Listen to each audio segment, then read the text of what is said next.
Tout pour investir. Le match des traders. Dorian Abadi, est-ce que vous considérez qu'on est du bon côté, au même niveau que Mathieu ? Bonjour à tous. Effectivement, en tout cas, c'est une séance importante pour les marchés qui débutent ce matin, puisque en France, on se rapproche petit à petit de ce niveau symbolique des 8000 points sur le CAC, avec une hausse de l'ordre de 0,30% pour le moment dans les premiers échanges. Alors, on est quand même à plus 8% tout de même depuis le début de l'année, et symboliquement, en fait, on revient sur les niveaux antérieurs à la dissolution de l'Assemblée, puisque c'est à partir de la dissolution en juin dernier que le CAC a connu véritablement...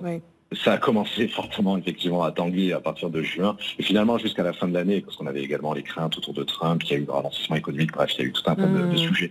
On en parle d'ailleurs assez rarement, mais l'indice CAC 40 dividendes réinvestis se rapproche quant à lui des 25 000 points. Donc là aussi, évidemment, on est autour de 8% parce qu'il n'y a pas eu encore de distribution majeure en début d'année. Donc sur le CAC traditionnel, en fait, les acheteurs ont toujours pour objectif principalement les 8000 et 8050 points à court terme pour les prochaines séances. Et puis les vendeurs visent plutôt les 7925 et 7865 points ce matin.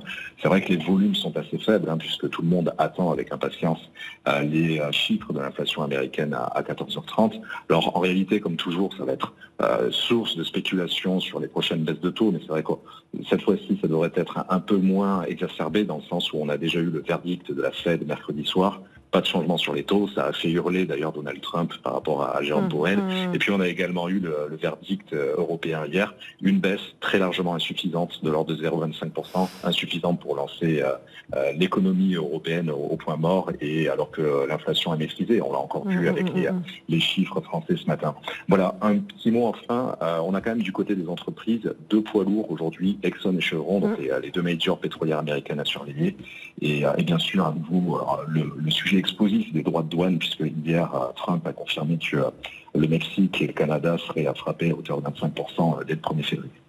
Voilà ce qui a surveillé aujourd'hui. Je vous rappelle que c'est Guillaume Sommerer aux manettes de BFM Bourse qui vous aura à suivre ces événements en direct dès 15h30 sur notre antenne. Merci beaucoup Dorian Abadi de chez Meilleur Taux.